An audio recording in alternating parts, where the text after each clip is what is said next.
Are you being honest with yourself? It's a bit of a jarring yes or no question. My belief, and you don't have to agree with it, is if you're able to be honest with yourself, it helps you operate in the real world. So in this episode, I'm going to do my best to explain how communication with yourself boosts the quality of your own life. It sounds simple and lofty for a reason. Communication is the secret weapon we all can wield, but we often forget that it's a necessary skill that needs consistent attention and a lot of repetition. I'm going to talk about a few examples of my personal and business experiences to help illustrate the importance of where I fell short, and maybe it'll help you.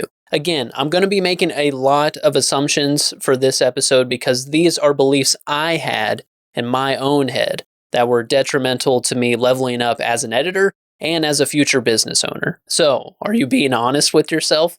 There is no shame if you're not. I have not been honest with myself many times. Hey Kyle, how long would this take to finish? Oh, I can get that done in 3 hours. Wrong. That isn't impressive, and they don't care. Why are you telling them 3 hours when it's actually 9? I'm thinking that I'm challenging myself by making a commitment that I may or may not be able to fulfill. So I'm kind of inadvertently setting myself up for failure, or at the very least, some self-disappointment. I think you can see where this can become a slippery slope, especially if you keep yourself pretty busy.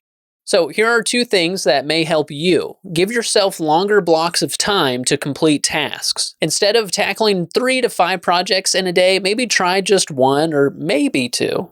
What will make this easier is if you're able to get an idea of where your time is going. Track your time in some way. I use Google Calendar to guide my life pretty much. The beauty is that I can move things when I need to.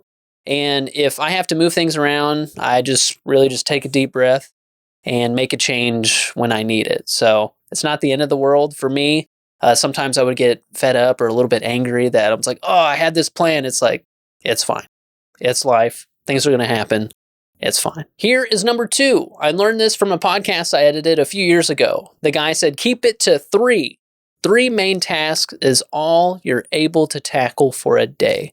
And if it gets larger than 3 things that require your focus, you're likely not going to be as effective as you could be. So if you have a full-time job and you're freelancing on the side with a wife and kids at home, you may think you don't have much time, which is true. You're a busy person, but there is a way you can still build towards something. So stick with me. So here's a bonus if you already instantly filled up your day with 3 things. Give yourself 30 minutes to do a task you've been wanting to do, or a task maybe you just have to do. But hopefully you can try to build up from 30 minutes to an hour. 1 hour of time is actually all you need to start building or progressing in anything in life. That's all you need. So if you're able to give yourself 30 minutes to an hour to do something without any distractions, you'll be surprised how effective you can be. The key is to not have your phone on you. That's honestly it.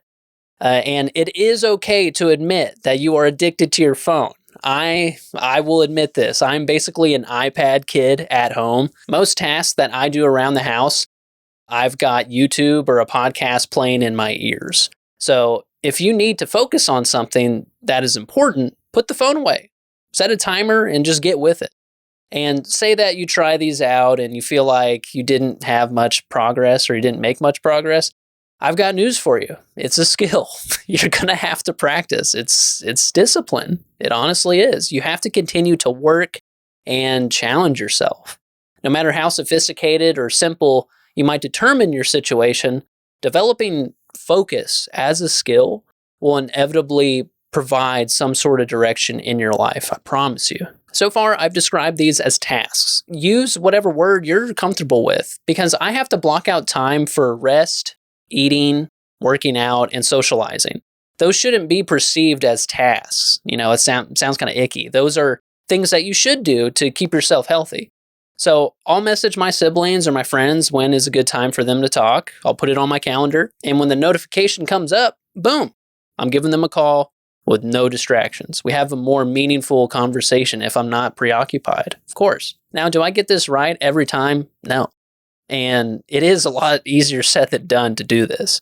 And it requires a lot of communication. So here is where I want to bring this back from my entrepreneurial schedule. I can move things here and there. Okay, that's great, Kyle. So with that being said, I think this next section will kind of help everyone that doesn't matter if you're in between jobs, you got a full-time job, you got kids, you got a family, you're still a student, or generally you already have a full plate. Now, all of those three methods that I just talked about, those might sound like they're too much or even overwhelming to you. And here's my next assumption. You're not communicating enough. I'll repeat that. You're not communicating enough. In my experience, if things are on my mind, positive or negative, and they aren't being expressed to someone or even myself, it usually leads to something pretty uncomfortable. So what has helped me is writing things out, saying them out loud. I know people talk about journaling. Label it whatever you want. Just write something out. Get it out of your head. On a very basic level, if I'm ever overwhelmed, a simple list of what is on my mind calms me down. It's not a checklist like, oh, I have to do this, I have to do this. If that's helpful for you, great. I am just simply recording what I'm feeling and what is causing that feeling. Try it out if you need to. It's helpful for me. And then, I want to tackle the obvious. Typically what is in your head might make perfect sense. You're in the shower, you're like, oh, I should have said this. Oh, I could have said that. When you try to put it on paper, you try to write it out, you quickly find out that it doesn't make any sense at all, or, it doesn't make as much sense of what you thought it was. So I think there's a deep skill and power if you're able to articulate your ideas clearly. If you're in your own head all day, every day, and here's the reality of it is that we all can't read each other's minds, no matter how long we've known someone. We can't do that. So how do we know who is making progress if nothing's being said? This affects your home life with your family, your spouse. This affects your work life with your coworkers or clients. Communication is more important than any of us know. And, we just hear communication is key. Communication is everything. But here's really the kicker. You have to communicate too. That's it. If you let things just happen, I'm not trying to put any judgment on anyone, but in my experience, if you just let things happen and you don't say anything, you will eventually come to a point where you might not have agreed to this. You might not actually like what's in front of you. It's like, oh, wait, hold on. I don't like this. Hey, hold on. If you get to that place, it's a scary place to be. And you've got to communicate with yourself on what you want. And more importantly, you have to let it be known to whoever's around you. And it's not like anyone's out to get you or you're the hero or they're the villains. It's nothing like that. It's simply that you're having to communicate in some way of what you're feeling out to someone else. It's important to have how you're feeling out there and known so we can all make sure that we're going on a path that we all want to go on and that's healthy and comfortable. And communication keeps everyone in check. Communication does the work, does the job, because as you communicate those things, you're of course going to get, a little bit of friction and then you figure it out there. What you don't want is something silent that's going to eventually peek its head up or creep around the corner and it's not what you want. And it usually happens when you're not communicating to other people around you and especially to yourself. If you're just letting things, you're just going with the flow. You probably need to communicate a little bit more. So ideally, more communication. Everyone's a little bit more aligned. The better communication, usually the better life is. And just think about it for a second. If you're having a really rough day, it might help your relationship if you let your partner know. They can't read your mind. Let's remember that. We can't read each other's minds. If a project is taking longer than expected, you might want to let the client know and also communicate in the other direction. It doesn't all have to be negative. I'm not here to doom and gloom. I'm here to provide this skill because it's something that we forget. If your cousin or best friend accomplished something, let them know. Bro, I'm impressed. You did a great job. If you appreciate what your colleague or your spouse said, let them know. Positivity and negativity spread like wildfire, right? So, what type of communication do you need to express? Think about that. So, try your best to just accept that communication cannot end. It can't. Imagine where you can be if you're able to articulate your ideas. Hey, babe, I really want us to go on a vacation. I have an idea of how we may be able to do that. Can you help me with it? You now opened a door to do something with your partner. I'm going to be late tonight. Have you started dinner? I wanted to check in and see what we could do since this is going to take a little bit longer. So no one's confused when you get home. Oh, I thought you were bringing dinner. Or, yeah, I missed dinner because you weren't here. Like you have to check in. You're communicating. Oh, wait, okay, I have this information now. I need to let my partner know that I'm going to be late.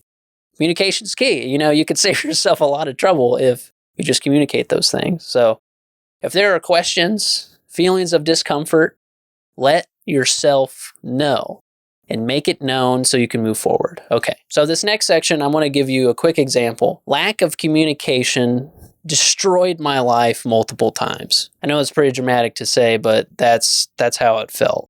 My first business partner and I fell out really hard for a number of reasons, but at the core of it, it was communication at some level. We had an initial plan for me. At the very beginning, it was contingent on me landing a job with this large employer. So ideally, he has a full-time job, I have a full-time job with great benefits, and we build this company alongside. It's just on the side. We have our sources of income. And, long story short, I didn't get the job. And that wasn't a part of our plan. Where we collectively messed up was not figuring out another plan immediately after that event happened. So we delayed those important conversations for a long time. And I eventually got to this place where I felt completely lost inside of my own company. I started to hate what I love doing, and I don't want people to be in that position. So I eventually hated the position I was in because it was a result of miscommunication. I wasn't being honest with myself. I was lying a lot to myself. Maybe this, maybe that. Like I wasn't letting any of that be known. And I wasn't communicating how I felt effectively on how I was feeling and what I wanted to do. I was just kind of going with it because, maybe things will do this and that. I wasn't saying any of that to anybody. That was all in my head. The only way I was able to get out of that position was to be honest about what I wanted to do and what that looked like for me. A little positive dialogue and treating yourself fairly can go a long way in your daily interactions. Don't beat yourself up. Have those conversations with yourself and treat yourself fairly. You are probably your own worst critic, and you just need to let it known to yourself and then just talk about it with someone that's close to you. It helps a lot. And it honestly saves a lot of time and a lot of heartache if you're able to develop that skill. So start talking, get a little bit more comfortable with the idea of okay, I just need to communicate more. I need to talk more about how I'm feeling, and let's figure some of these things out that I haven't addressed. So as you kind of grow more comfortable with those and you get more sure about yourself and who you are, sky's the limit. There's not much standing in your way after that. Let's be honest.